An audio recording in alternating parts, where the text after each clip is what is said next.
미국엔 뉴욕타임스, 영국엔 파이낸셜 타임스, 한국엔 디지털 타임스. 일반적으로 이제 감염병 이런 그 엄청난 감염병 팬데믹이라고 하는 그 대유행이 오면 치료법이라는 게 너무나 간단한 겁니다. 일단은 전파력을 떨어뜨리는 식으로 해가지고 환자를 갖다 격리하고 이제 이렇게 하면서 병상이 치유할 수 있는 정도까지 그 안쪽으로 내리게 하는 게 제일 중요한 거예요. 그것이 이제 어느 정도 되면 이제 사람이 죽는 일은 안 생기는 거죠. 네. 병원을 못 가가지고 막 길거리에서 쓰러져 죽는 일은 안 생기는 거니까 그걸 유지하는 게 굉장히 중요한 것이고, 그런 다음에는 그 사이에 백신을 갖다가 이제 만들어내가지고 전체적으로 사람들이 이제 뭐 100명이 있으면 중간중간에는 코로나가 들어갔다 하더라도 여기선 더 이상 문제가 안 되게끔 다른 쪽으로 안 넘어가는 거죠. 그렇게 해가지고서 몇십 %가 되면 팬데믹이 안 생기는 겁니다. 어떤 경우도. 그래서 이제 서양에서 집단 감염으로 치료를 하겠다 하는 것도 그 사람들의 그 어떤 생각이 있는 거죠. 근데 집단 감염으로 하는 것도 이제 실패를 했고, 그럼 이제 백신으로 나가는 게 맞는 거죠. 누구든지 지금 백신을 기다리고 있고 뭐, 그런데 왜 전문가들은 거기에 상당한 그 회의를 갖다가 이제 하고, 그게 왜 중요하냐 하면 어떤 정책을 할 때 팩트가 중요해요. 자기의 바람하고 팩트를 섞어가지고 여러 군데 잘하고 있습니다. 뭐 이러니까 우리 그냥 이제 6개월이면 뭐 우리나라에 무슨 기업도 만들 것이고, 뭐 미국의 뭐 모더나, 뭐 독일의 큐어백, 뭐 다 지금 저걸 하고 있습니다. 이렇게 얘기하는 거하고 전체적인 실상이 뭐냐, 이걸 정확히 보는 거하고는, 그것이 잘못됐다 하더라도 우리가 조심을 하는 건 후자가 중요한 거다, 이런 겁니다. 그러면 이제 백신과 치료제는 과연 어떻게 될 것이냐? 뭐가 문제냐면 백신의 개발이 문제가 아니라는 거예요. 백신의 개발이라는 것도 이제 첫째는 뭐 여러 가지 문제가 있어요. 백신 자체가 그렇게 완벽한 백신이 나올 수 없을지도 모른다는 게 앤서니 파우치라고 얼마 전에 또 다시 얘기를 했단 말이죠. 그러니까 완벽한 백신이 나오지 못한다는 거는 그 항체가 중화시키거나 이제 이걸 없애야 되는데 그런 게 잘 안 될 수도 있다는 거예요. 없애고 나는데 또 나오는 거에 대해서 못한다든가. 그래서 그렇게 되면 이제 백신이 굉장히 문제가 되는 건데, 지금은 정말로 우리가 생각해야 될 건 백신의 개발이 지금 어떻게 되느냐, 개발을 언제까지 하느냐, 이게 중요한 게 아니라는 겁니다. 근데 이제 근본적으로 그러니까 전문가가 필요한 게 이제 여러 가지 생각을 이제 우리가 해야 될 게 뭐냐는 걸 미리 알려주는 거죠. 이제 아주 중요한 전제는 백신은 건강한 사람을 대상으로 맞추는 것이라는 거예요. 백신이라는 게 만병통치가 되는 게 아니라는 겁니다. 예를 들면 10만 명의 백신을 맞추면 그 중에 1명 정도가 문제가 생기는 거는 괜찮은 백신이에요. 그 정도도. 뭐 3명이 올라가고 뭐 이렇게 막 되면 이제 문제가 좀 생기는데, 그래도 어쩔 수 없이 맞추는 수가 있어요. 그러니까 확률입니다. 그건 개개인이 이제 운명적으로 가는 거거든요. 근데 10만 명에 1명이 문제가 되는 게 괜찮다고 하더라도 한국에 5천만 명이 있다 그러면 10만 명이면 500명의 문제가 생긴다는 거잖아요. 근데 그 사람들이 마지막 기에 있는 암 환자면 항암제가 혹시 안 들어도 어쩔 수 없는 겁니다. 그 사람들이 이제 듣는다고 했었는데 희망을 버리게 되는 거지만, 백신은 완전히 건강한 사람이 문제가 생기는 거기 때문에 그런 방식으로 할 수가 없어요. 굉장히 조심스럽게 접근을 해야 되고, 임상실험이라든가 이런 것들을 계속 철저하게 해주지 않으면 나중에 백신이 개발됐다고 막 하는데 여기저기서 했는데 그냥 거기서 문제가 생겨가지고 이거 백신 해가지고 10만에 하나면 아주 좋은 백신이라고 하는데 10만에 한 500명에서 1000명 이런 사람들이 막 희생이 된다 그러면 그건 말이 아닌 얘기죠. 여기저기 집에서 그냥 곡성이 나오고 뭐 이게 뭐냐 이렇게 되니까 조심을 해야 된다는 게 이제 정상적인 사람이 맞는다는 거, 그게 이제 한 가지가 있는 것이고, 근데 이제 그걸 넘어서서도 지금 일반적으로 백신이 개발된 다음에 그걸 생산하는 데 문제가 있다는 겁니다. 생산량에 문제가 있다는 거예요. 지금 그 네이처에 나온 그 기사에 의하면은 이제 지금 현재 전 세계적으로 백신이 1000만 도스 정도를 이제 공급을 하고 있다는 거예요. 그 왜 1000만 명이냐? 베이비 그 신생아라든가 이런 쪽에 이제 백신을 줘야 될 게 400만 명의 신생아가 있고 65세 인구가 또 한 400만 명이 백신을 맞아야 됐으니까 800만 정도를 백신을 공급을 하고 있는데, 백신들이 나오는 걸 보면 1000만 정도로 해가지고 매년 공급을 한다는 거예요. 근데 코로나의 경우에 이 백신을 공급하려면 미국의 경우에만, 미국의 인구가 3억 2천이라고 하면 2번 줘야 되거든요. 6억 4천을 줘야 돼요. 6억 4천만 도수가 필요한데 현재는 1,000만 도수밖에 못 생산한다는 거예요. 기존의 방법으로 생산할 수가 없다는 겁니다. 이걸 갖다 그러면 갑자기 막 느리고 이렇게 하려 그러면 이 바이러스를 갖다가 처리할 수 있는 시설을 늘려야 되는데 한마디로 불가능하다는 겁니다. 기존의 방식으로의 백신은 불가능하다는 거예요. 기존 방식은 약독화시키거나 사멸화시키는 방법인데 이 바이러스가 그렇게 하기에는 전 세계에 어떤 시설도 지금 확장을 해야 되는데 돈이 너무 많이 들어간다는 거예요. 그러니까 그거 빼고 그것 말고 할 수 있는 길이 DNA나 RNA를 가지고 직접 다른 방식으로 만드는 그 백신을 예를 들면 모더나라든가 뭐 이런 그 큐어백 이런 데서 이제 성공을 어느 정도 하고 있단 말이죠. 그래서 이제 얼마 전에 뉴스에도 나고 모더나라는 보스턴에 있는 회사는 뭐 된다, 잘 만들어진다. 이건 바이러스를 갖다 집어넣어 가지고 그 바이러스가 그 안에서 세포 안에서 이 사스 이걸 갖다 이제 만들어내게 하고 그게 항체가 만들어지기 몸에서 하게 하는 항원을 만들어내게 하는 이런 방식이에요. 문제는 이 방식으로 백신을 만들어 본 적이 없다는 겁니다. 어떠한 백신도 이걸 가지고 이론적으로는 다 문제가 없어요.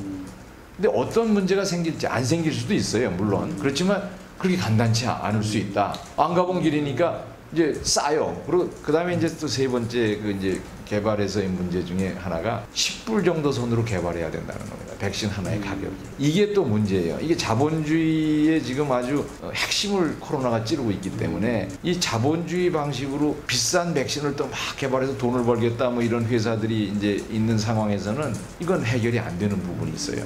10불짜리를 개발할 수가 없는 거예요. 이제 이 개발 회사들은 뭐 엄청난 개발비를 다 얹어가지고 막 해서 지금은 제가 보기에는 약도 아닌 뭐 이렇게 얘기하면 좀 그렇지만은 렘데스비어라고 하는 뭐 렘데스비르라고 하는데 그 이제 발음은 렘데스비어라는 약이 그게 거의 한 번에 3,000불이란 말이에요.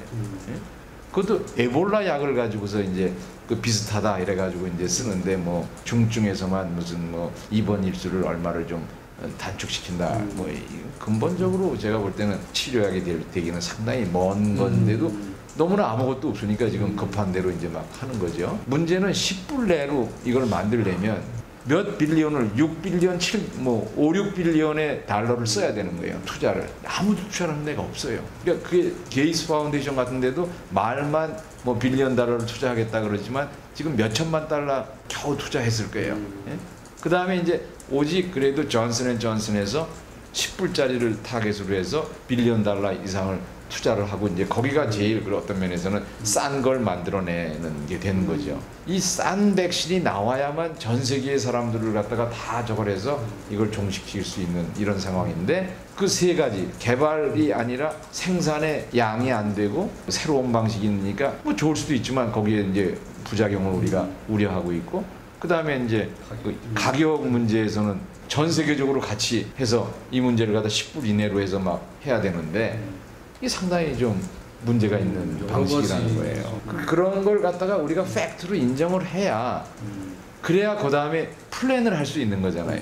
그 다음에 치료제라는 건 물론 하늘에서 뚝 떨어지듯이 뭐가 하나 나올 수도 있고 그걸 기다릴 수도 있지만 그게 안 나온다고 했을 적에 굉장히 지금 이미 몇 번을 거쳐서 잘 안 나왔으면 어렵다는 겁니다. 백신이 더 빠른 방법인데 백신은 물량으로 해결하면 되는 건데 그것도 너무나 큰 것이고 두 가지가 다 문제가 있다는 거죠.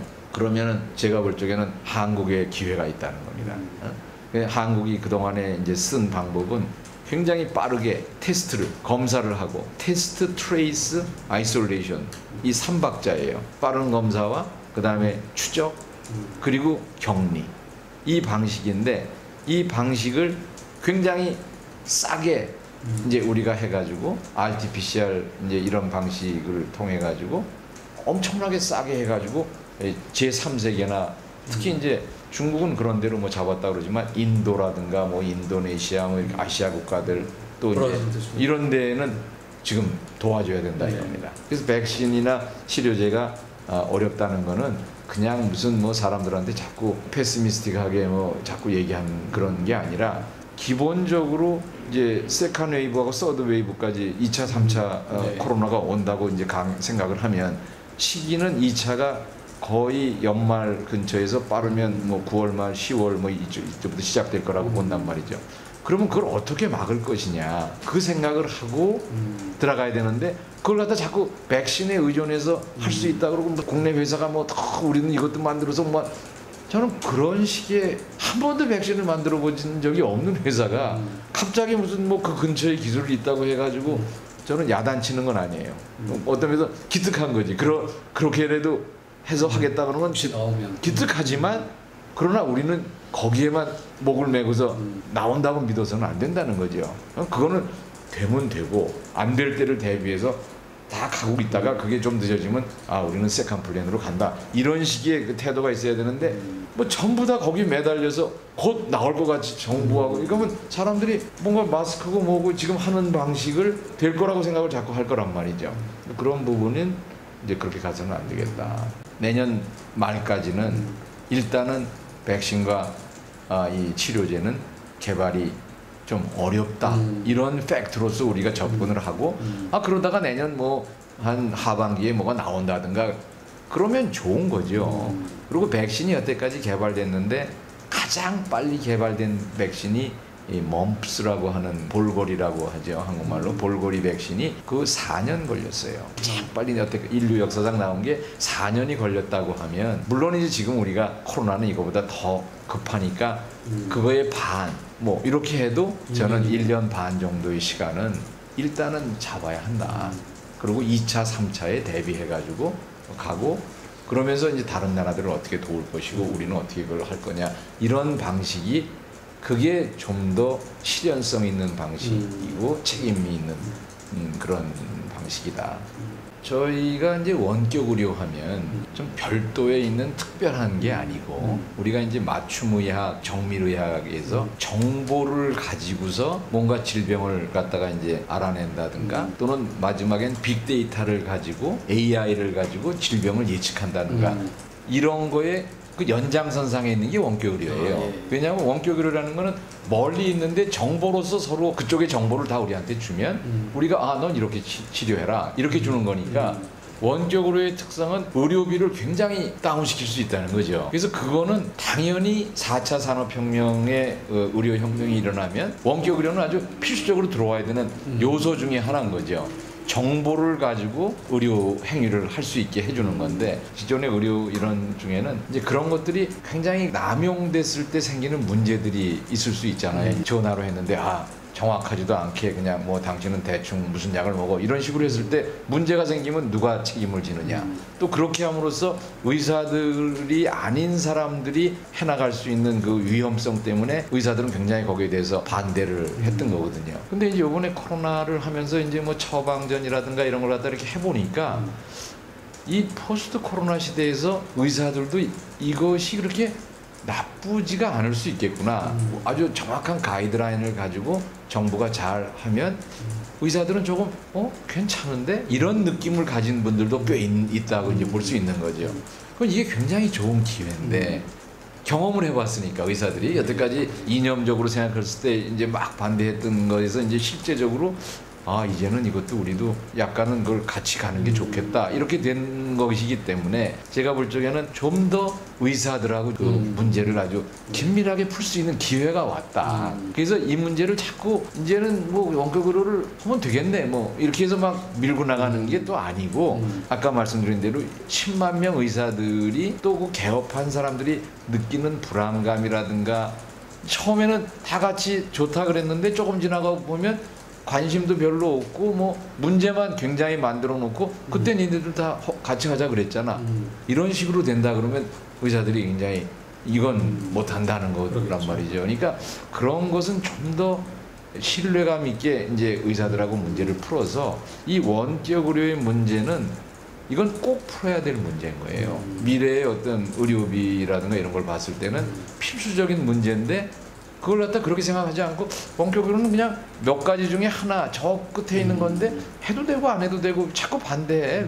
그럼 관두든가 뭐 이런 식의 영혼이 없이 접근을 하면 문제가 해결이 안 된다는 거죠. 그거 내일이냐 뭐 좀 그러면 그냥 놔두고 이런 식으로 갈 때가 아니라는 거예요. 적극적으로 설득해야 되고 해야 되는 문제가 있으면 조금씩 그 사람들하고 타협이라는 게 있잖아요. 여기는 절대로 안 된다 그러면 거기서 될 수 있는 부분까지만 해보자. 해가지고 또 뭐가 좀 되면 여기서 또 여기까지는 가도 되지 않겠느냐. 그러면 그 중에 이제 의사들 중에 경험을 해보면서 이거는 우리도 좀 생각을 바꿔야 되겠다든가 그러면서 이제 그 협회하고도 같이 얘기를 하고 뭐 이런 게 필요한 거죠.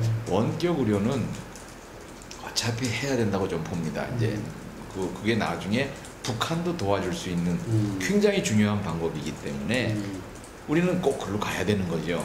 근데 대한민국에서 일어나는 그 원격 의료를 의사들이 그렇게 반대를 하면 어떤 경우에는 좋다. 그러면 여기서는 굉장히 아주 조심스럽게 하겠다.